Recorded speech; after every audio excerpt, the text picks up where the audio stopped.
welcome here in Boston. Thank you. So Here it's at hard to imagine we met first time today. Yeah, I know. So this is in person. In person. So we've written 3 papers together, and had 2 events together. So this is happy. We're happy for that as well. But we're here to demonstrate really, okay, what does it mean? Technology in our lives. No, this is not it. This is not. Yeah. So I'm going to give this to you. Yes, the okay. green one. Yes. So Garry, since we've worked together on a few papers, things have changed a lot as well. Huh? We met during COVID, like you said. Now we're more or less out of COVID, more or less. The world has changed again very quickly. Nationalism has risen politically, on stability, but at the same time, AI, the overhyped that we also talked about, things have changed. So I just referred to our triple AI and now they refer to Kasparov's law. Do you still think the same about this, or with everything that has been changing in the last few years, are there any changes that you see when it comes down to bringing AI now to society, the value that we can get from AI? What's your point of view from your personal experience there?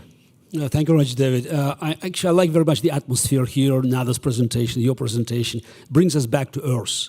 Because I grew up in the Soviet Union, and behind Iron Curtain, outside. And we believe that the biggest challenge that we faced in the Soviet Union was the lack of information, so the no access to information. And so if we had a chance to get our hands on information, things would be solved. It's quite ironic. Today, we live in a world where everything is just one slip of a finger away. But the amount of, whether you call it disinformation or misinformation, is mind-boggling. All of a sudden, people that have access to all information just have been ever created in this planet. So they believe in myth. They believe in most amazing things that just cannot really materialize, whether it's politics, whether it's technology. And I think, again, since we probably shouldn't leave politics for the Q&A, so we can talk about mythology in AI, because I think that's one of the biggest challenges. Yes, and let's start with mythology busting. So, because it's what I found out that when people talk about AI, it's always just it's kind of a religious fervor. Oh, we have to embrace it because it will give us keys to heaven. Oh no, don't touch it because it will open gates of hell.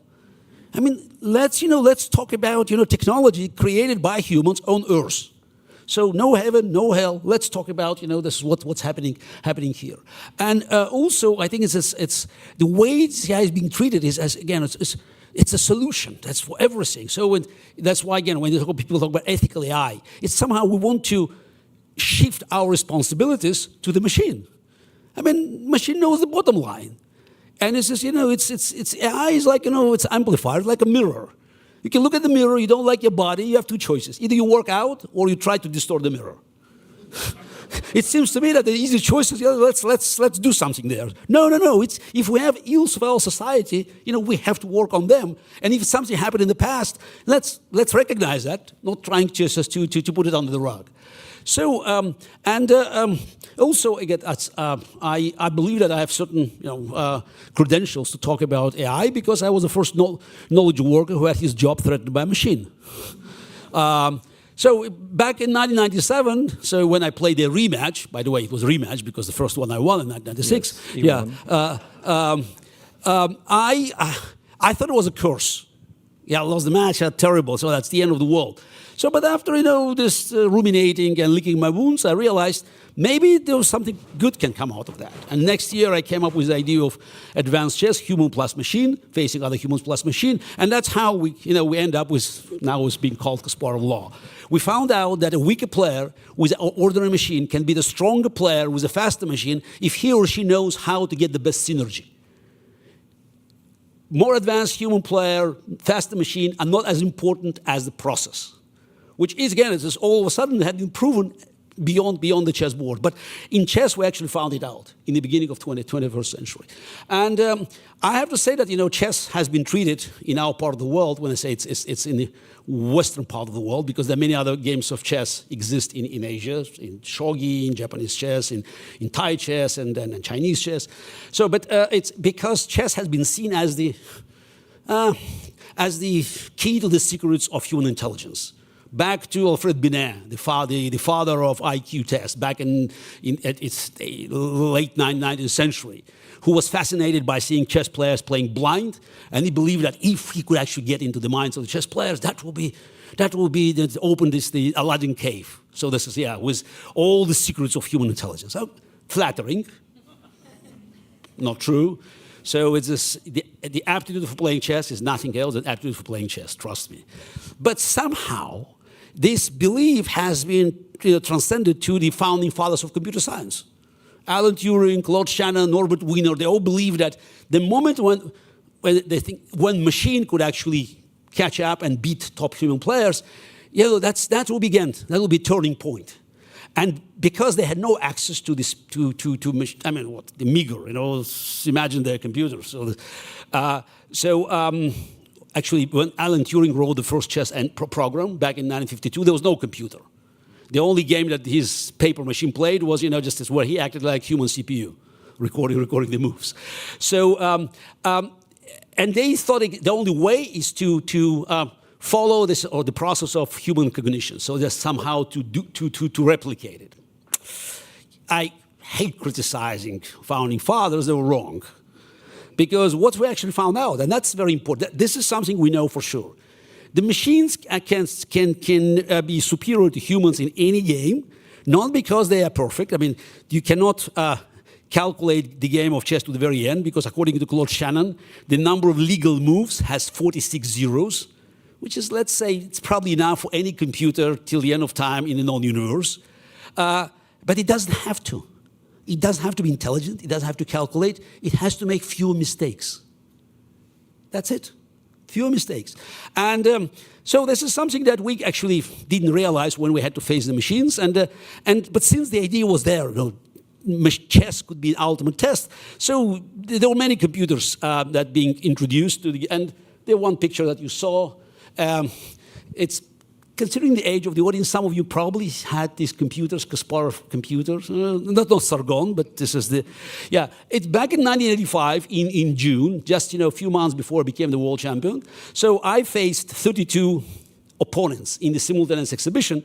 The uniqueness of the event was that it was Hamburg, Germany, that I played 32 computers. Of course, the moves have been executed by humans, but there were 32 machines. The 4 leading manufacturers, including Kasparov computers, they all had 8 models, and I played 32. So I won all the games. Now, what's worth mentioning is that it was not a surprise. The surprise would be if I drew or, God forbid, lost one game. So, when I look at this picture, it reminds me of the golden age of human and machines relations, because machines were weak, but my hair was strong. So that was back in 1985. So 12 years later, I already faced one machine. That's Deep Blue. And it's a second match. As I reminded you just minutes ago, so I won the first one in 1996 Philadelphia. IBM wanted to play the rematch. We played the rematch in New York, and I lost the match. So this is it's being now promoted everywhere as the dawn of AI. I can tell you that Deep Blue was not intelligent at all. It was as intelligent as your alarm clock. A very expensive one, $10 million a piece, but it was not intelligent. It didn't have to be intelligent. By the way, the quality of the moves in this match that have been celebrated back in 1997, phenomenal. Kasparov made a great move. Deep Blue made it. Check with your, you will use your phone now. This chess engine here is better than Deep Blue. So just to understand, so things have changed. And of course, when you put it on a laptop now, on the chess engine that you can buy for $100, it will tell you that Kasparov and Deep Blue played like Patzers. So it's amazing. Every new generation of machines actually discover something. When you write chess books, you know that in 5 years you have to check again. And sometimes, everything that you wrote there, brilliant moves. So so probably shows it's another proof of theory of relativity. Yeah. So that's was 1997. As I said, I was devastated. Not because I lost to a machine, because it was the first match I lost, period. Yeah, it's tough, trust me. And I knew that, I was still better. Actually, it was right assessment. I still probably was a stronger player. But I needed probably more preparation, and I wanted to play the rematch, the rubber match. I won the first one, lost the second one. Let's play the rematch. Okay, IBM evaluated it, and Luke Gerstner made a good business decision. So you why can to notice play? that you've gotten over it. Yeah. No, but why this is IBM? No, my biggest mistake was not to play a lousy match, but not to ask IBM options because the shares rose 22% in 12 days. That definitely tells you that there's a limit of my ignorance. Yeah, so I was really upset because they chickened out. So I believe I deserved the match, and they retired the Blue. And did I say the Blue was not intelligent? Yes, yeah. Actually found a very good job. It's making sushi in the Terminal 5 JFK Airport. And that's it took another 5-6 years before we realized that it would be futile. I played 2 more matches against computers, against German and Israeli programs back in 2003. Both matches ended as a draw, ties, but I knew the end was near. And by 2005, 2006, it was over. So what we can tell now about any game, because any game can be classified as a closed system with fixed rules. So within any closed systems, machine will dominate. They will go over, and will make fewer mistakes, period. So is it bad news or good news? Actually, I think it's good news because, again, we know our limitations, but we also know that machines are totally helpless, at least so far, to transfer data from one closed system to another one. So, for instance, if you train a machine to play one of the maps on StarCraft, on one of the video games, and then you want the knowledge accumulated there to bring it to another map with similar characters, you have to start from scratch. So somehow, only humans can make this connection. So what we learned, and that's going back to Kasparov law, is that the key is for us to actually to understand our limitations, but also how we could be indispensable. Because at the end of the day, if you look at the decision-making process, 100%, which is not achievable in the universe, so you have to get as close as possible. And the key is to understand that machines probably better of us in 95% of the cases. So this is a big challenge for top experts like myself or just top radiologists to recognize that we belong to the last few decimal places. And that's why this is human psychology. That's why an experienced nurse could actually do a better job than a top professor because she will not have the same hurt pride. And we'll recognize that all we have to do is just do a little tweak here and there. So that's how we can reach the highest return. At the end of the day, it's about synergy. It's about having the highest return. And as long as we understand, so we don't have to challenge machine superiority in 95% of the cases or so. So we are doing fine. So thank you for giving that insight from where you're getting this. I love the pictures. Now, very quickly, when you say, this is yours, I've opened it for you. You sure? Yeah, I'm sure. There's nothing been done with it. It's not a guess. I mean, there's not a strategy here. Yeah, so no. I use this one. No, it's not about, I worry not about strategy, so this is the... Yeah, no. I just opened it. I remember just a few days, a week ago, I was in Oslo at the Freedom Forum, and I was sitting next to Bill Browder. So, and it's a big banquet, and this is many glasses, red wine, white wine, and water. And I just wasn't sure. I said, Bill, is it your glass or mine? He said, doesn't matter, both will be poisoned. Yes, no, I'm okay, sure, because it could be. I'm not drinking it, so yes. I'm not sure not drinking is a good recommendation. So, no. So you refer to the closed systems, yes. Chess games has a finite number of rules, principles, closed. Now, business, of course, and we're here for a business school, is volatile, dynamic, uncertain environments. Those are more open systems. So we're bringing in AI into an open system, and I just mentioned risk management as well. So just asking you, so how much risk are you willing to take to bring AI in business and let AI dominate? Or how should AI be brought in business? What's your opinion there? You know, it's again about human psychology, because at the end of the day, it's decision to be made by you, by anybody who is just in charge of the process, and there is no universal recipe. So many years ago, 15 years ago, I worked with Magnus Carlsen, who was just the rising star. And what amazed me about Magnus, who was just phenomenal talent, of course, is that he was the only one of his generation that I knew who could actually resist the pressure of the computer. Because when you look at the screen, you know machine is the best, and you just want to learn more. So Magnus always looked at machine as the way to prove that his decision was right. I think this is the biggest challenge in businesses now, that there's so much data available that you can't take your eyes away from the screen. So the advantage comes to the person who can actually recognize that it's time for me to make a decision. Where is enough to collect data? I don't know. Nobody knows. It's your guts. It's your intuition. And that's what makes, the difference between a good decision maker and a great one. Because again, it's natural instinct. You think, oh, I can find an answer. Just one more piece of data. But again, you have to stop. And you have to recognize this is a time to actually bring my human qualities into play. Yeah. I love that answer, because it relates to the authentic intelligence that we talked about, but also for our education. This is why it's so important that we bring our students' unique qualities and develop them even further. Yes, they can generate an essay with Gen AI, but what are they going to do with it?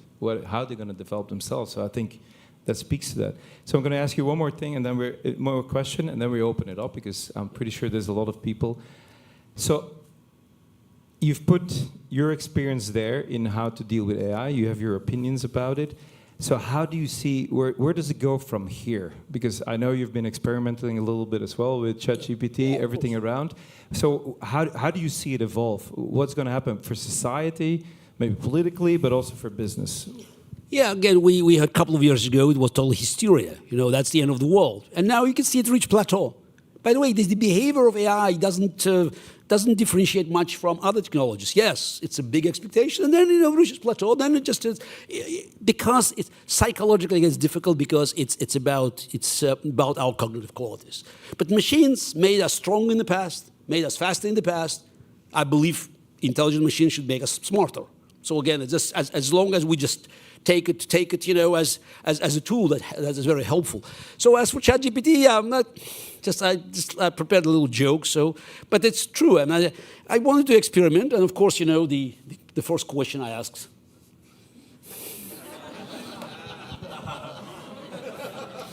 And you see, this is ambiguous. This is, and you can guess, I was not happy. You read it? And of course, I asked a straightforward question. Why? Don't give me this nonsense.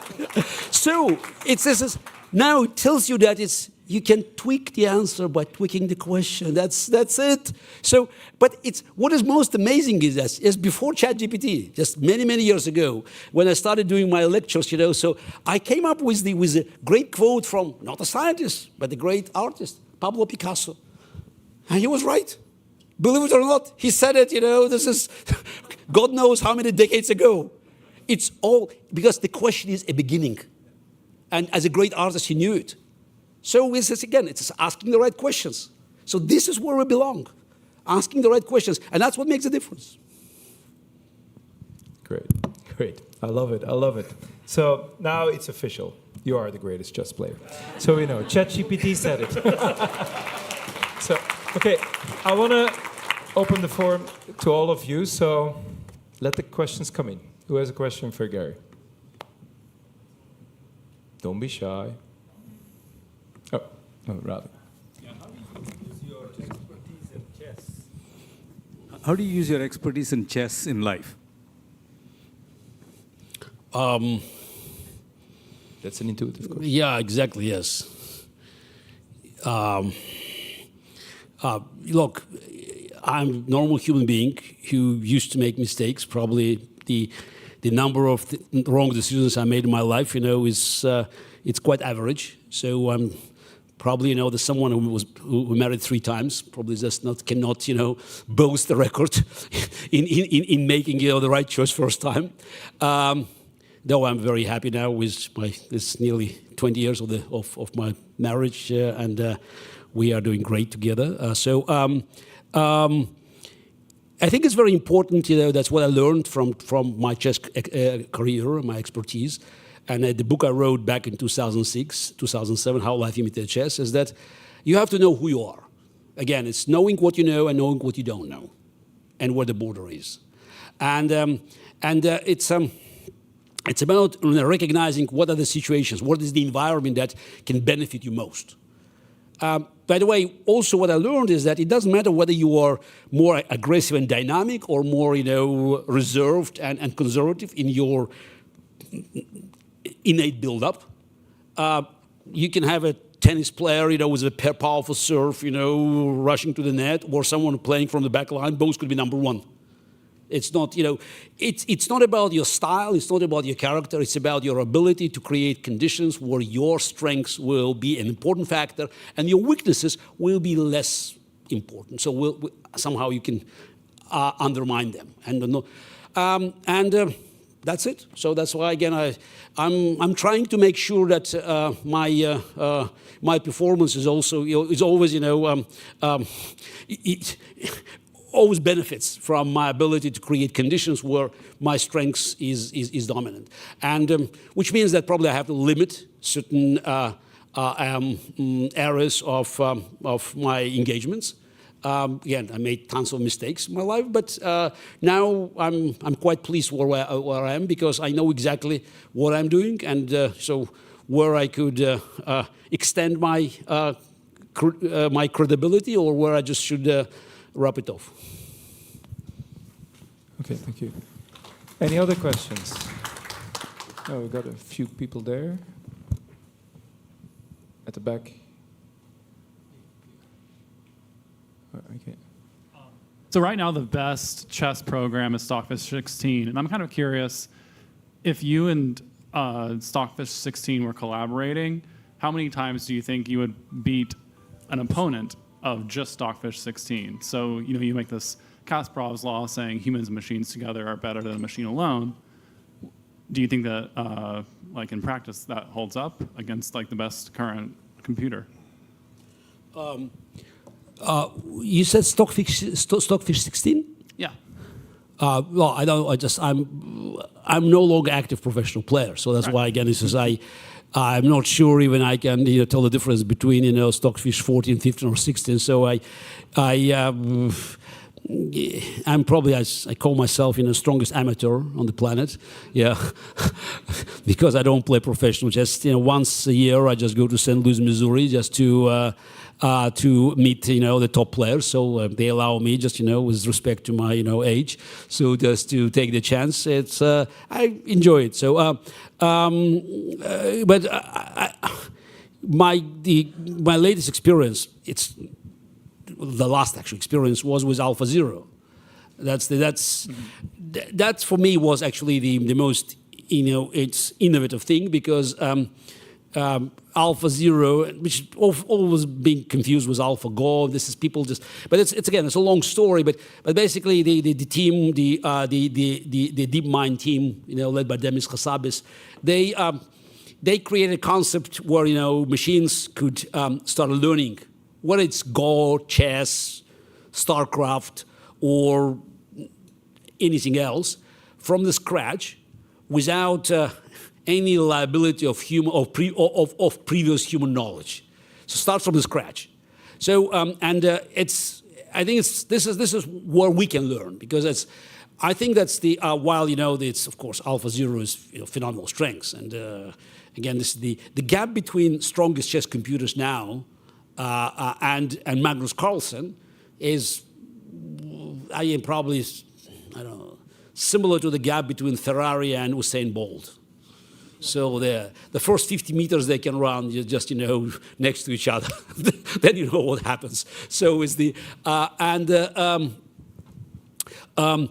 I actually, again, many people thought it would be the end. Would be the end of chess. Actually, I saw it the other way around. I think it's opened tremendous opportunities for us to learn. Because so many things that just, that we believe were just, like carved in stone, not so sure. So again, it opens new horizons. You can go deeper and deeper. But also, I think this is what machines brought to the game of chess. While, of course, it changed the nature of the game, the way players prepare. If you follow the game of chess, I don't, how good you are? What's your rating? 33. What is your rating? 1,500. Okay, fine, but you know how to move the pieces, yes, yeah. So you can actually see this. This is how it's changed, because they now avoid sharp lines. They try to play more positional openings, just to not to be surprised, not be caught by opponent's preparation. But it's at the same time it offered a chance for chess amateurs to watch the games without waiting for Yasser Seirawan or whoever, Peter Swidler, to tell you what's happening on the chessboard. You can just look at the board, and somehow it made me feel uncomfortable, I have to say, because when I played Karpov, no matter what we did at the board, even if we made terrible mistakes, nobody could criticize us. Yeah, because it's like there's like priest in a high, it's a high priest in the temple. So, and sometimes we made terrible mistakes, and I remember the grandmasters in commentators in the press room. They would say, "Yes, but we're not so sure." Today, you don't need this. So you can hear people laughing loud. So it's hundreds of thousands of people say, Magnus Carlsen made a blunder. So they don't need just expert opinion. They just look at the computer screen. So I think that while it put extra pressure on professionals, it also created new opportunities for millions of chess fans. That's why chess is more popular now. You have, I don't know how many people play on chess.com, and tens of millions of people. It's because, machines, they somehow democratize the game. And that's why, again, I always think that the technology, just brings good and bad, but balance is always in our favor. Thank you. A few questions there. Okay, we got one there. One there, one there. So 4 questions that we have, yeah? Okay. Do you have a favorite chess player as a fan whose games you like? The answer is no, for a simple reason, because I wrote the chess encyclopedia, my great predecessors, and every time I wrote, just every chapter, just about a great player, I had to live through their lives. And I remember just, as I wrote, it was in a volume. It's in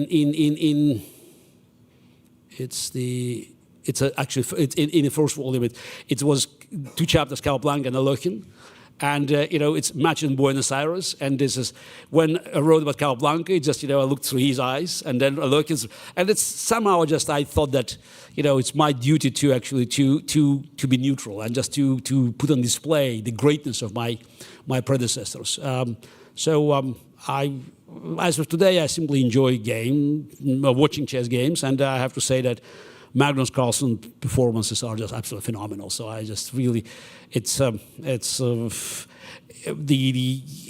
unique combination of many talents, and that's why even with him dropping the official events, so the way he plays is absolutely lethal. So again, as a former professional, I enjoy it very much. I think Magnus has to retire before ChatGPT says he's the biggest one. The best player. Yeah? No? Okay. We'll ask in a few years. Yes. Okay. Yes. Hi, okay. Mr. Kasparov. Hi, thank you so much for being here. I'm such a huge fan. I'm the advisor for the Northeastern Chess Club. Am I audible? No, it's fine. Yeah, I just... No, continue. Oh, okay. No, I was just about to ask you, you mentioned about disinformation, which was one. And the next part is you are also like huge on human rights. You're also a human rights activist. So where would you draw the line in terms of, like, let's say, content moderation in social media? So, you need to censor something. Maybe you don't need to censor something. So where would you draw the line in terms of freedom of speech and expression, but also like moderating disinformation like online? I'm afraid I don't have a simple answer to this question, because basically it's the greatest challenge that modern democracy is facing. First of all, again, we should definitely see the difference between misinformation and disinformation. misinformation is something that, it's just like, it's interpretation of facts that we may disagree. So, and I don't want to start coming up with certain examples, but clearly, it's more on the ideological side. So there's misinterpretation. But there's also disinformation, which is nonsense. Unfortunately, as we know from every experiment, that people believe, these sensational stories, even if they're totally unfounded, because it's human instinct. It's I saw this one of these a few years ago, the report for MIT lab, social media lab. So that is 70-30. So 70%, it always goes on the side of the sensational news, no matter whether they're real or not, just because people want to be associated with something that they never heard before. And I don't think there's an answer here, because this is, if you try to stop it, so then, I mean, who will judge it? So that's the problem. So I wish I can tell you that's right or wrong, but you will start dealing with my bias. And I am my bias, so that's as any normal human being. So it's, again, you can just fight, case by case. That's what makes democracy vulnerable, but also strong, because it creates various opinions, and that's why democracy is always prevails when you face non-democratic regimes, because it allows you the luxury of making mistakes. So so you feel freer. So again, we don't like what's happening, in political climate here in this country or outside, but I don't think I'm not sure that the crisis of American political system, is related only to the fact to social media. I mean, the fact is that most likely in November, I'm not an American citizen, so that's why probably I feel good about it. You will have to choose between two individuals that definitely don't belong there for various reasons, for totally different reasons. Tells you something about two parties. If two major political parties come up with the same individuals that are just, when you ask Europeans, they say, really? It sounds like a bad joke. But it tells you that something is wrong, and maybe two-party system should be changed. I'm not here to give you any lecture on the political system, but something is wrong, and it's not just social media. So this is, especially considering the fact that these people two individuals are very old. So, and their age, could be compared to the negative ratings. Yeah. Okay. So. I think before we move further on that one, that's okay. We got a question there. Question here. Yeah. Played in 1997 in Istanbul, actually, and I want to ask you. We played in 1997 in Istanbul after your match in the simultaneous chess show. And that role helped me to get into MIT. I want to thank you for the game. And I want to ask you how you see chess affects educational outcomes, education, in that lines. Thank you very much.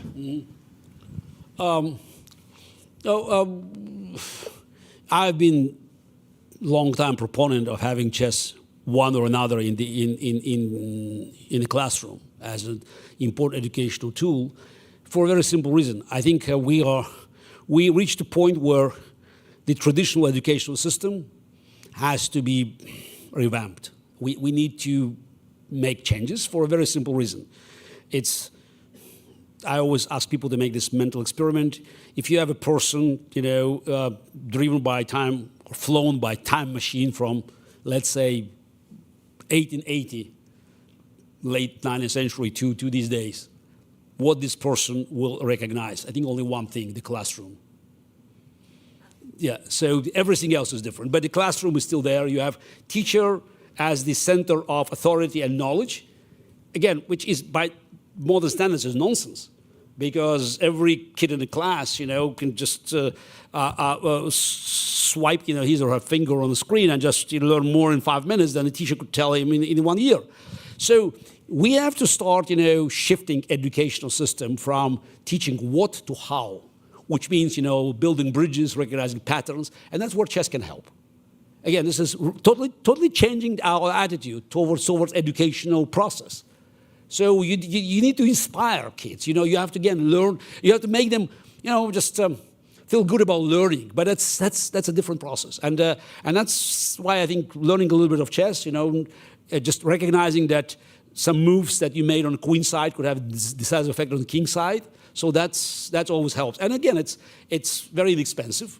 So and also it's computer related, which also just adds to the attractiveness of this proposition. Interesting. And then Rick. Thank you very much for your presentation, really beneficial.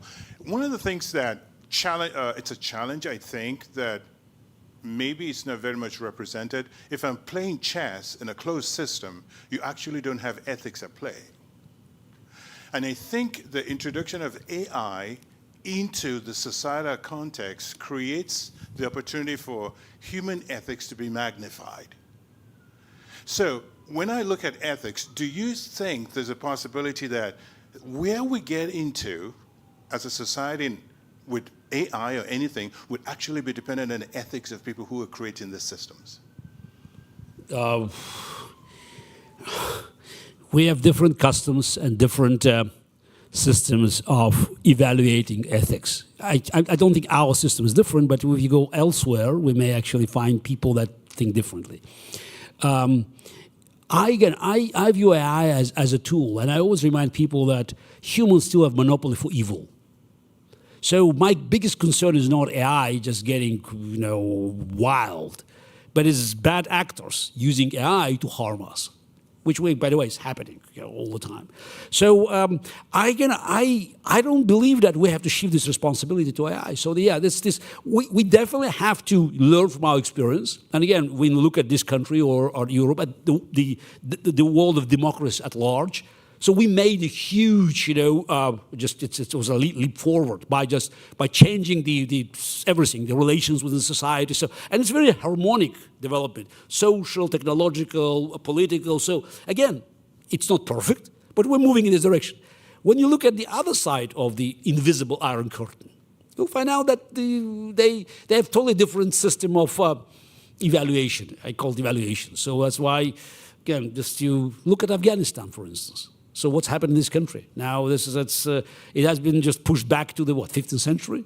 So it's but they have access to the same technology. So I'm very skeptical about AI helping us.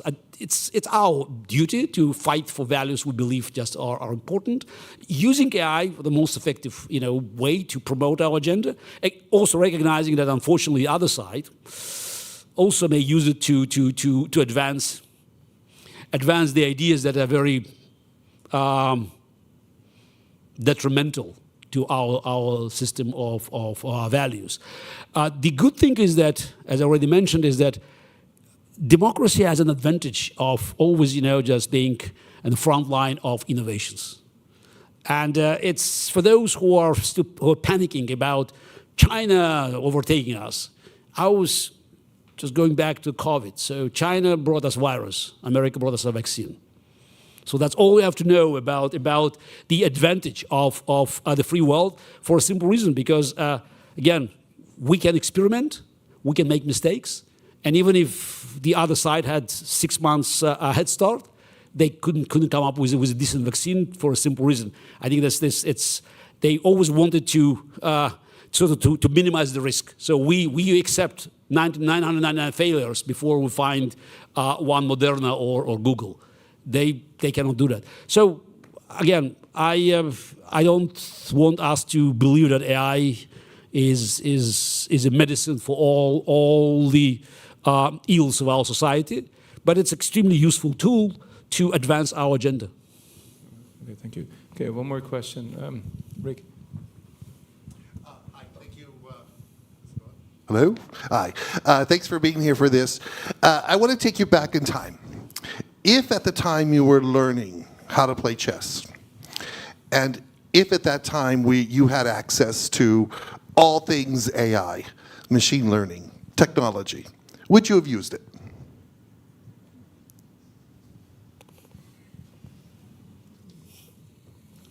No. Actually, thank you very much. So just yeah, I'm just at age where just thinking about days where I was 6 or 7, make me feel happy. Yeah.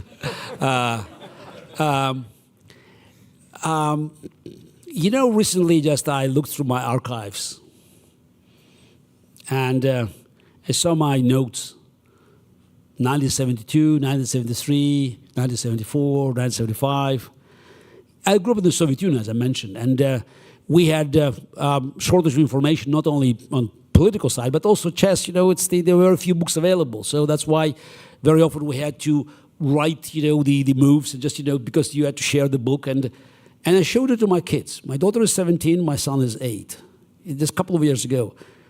They didn't believe it. I mean, that's written. I even remember that my coach, it's actually found out that's it's and great gift. Gave me the special stamp, for the chess sets. That was manufactured in East Germany. So you could put a diagram, and then just you could put all the pieces. So basically reconstructing the book. In your, it was very the response, especially from my daughter. I mean, it's a hard labor. I said yes, but probably that's why we're used to that. So again, I don't like these experiments with time, but that's what I learned.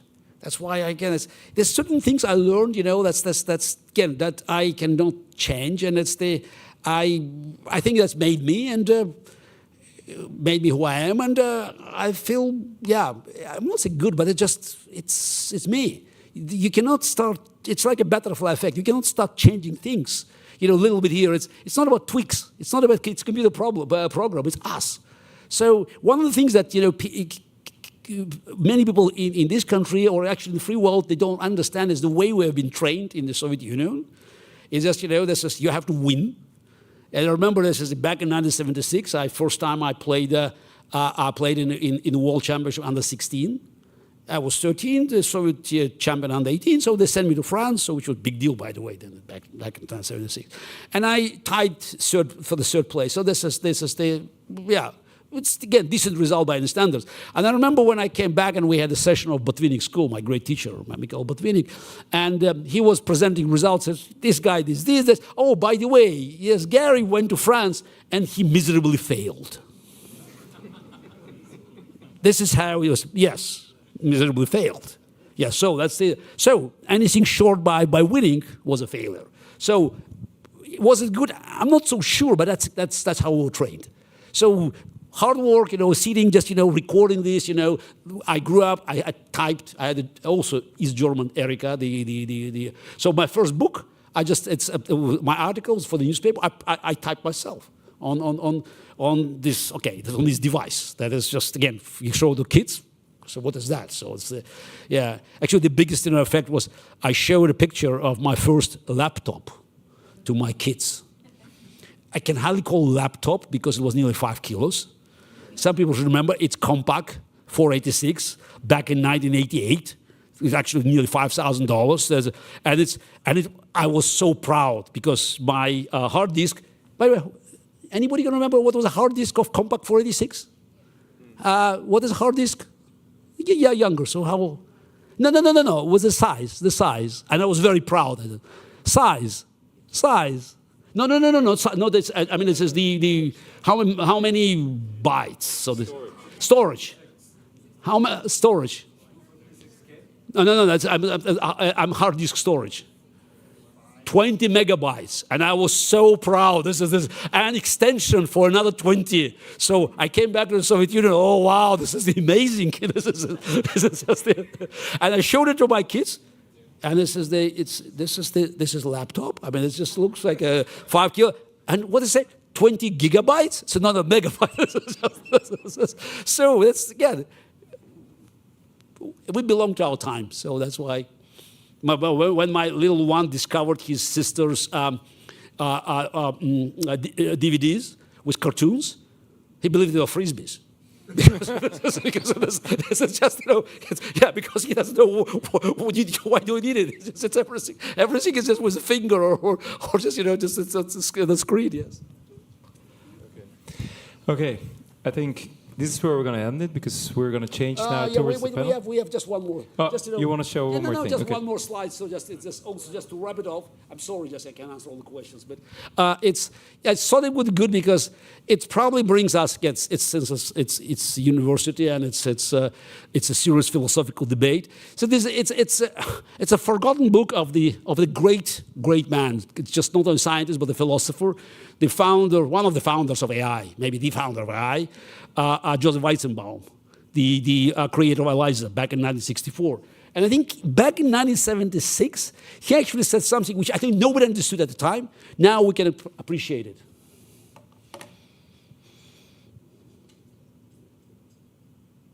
It's human judgment.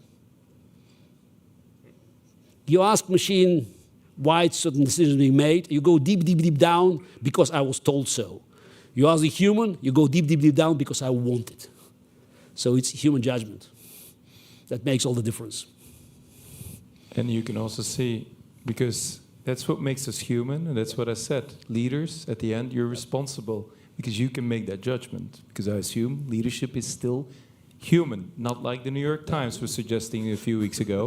It's over. No, it's not. Yeah. Okay, thank you so much, Garry. Thank you. Thank you. Thank you so much. The book is not out yet, but here's the first copy already that I want to give to you.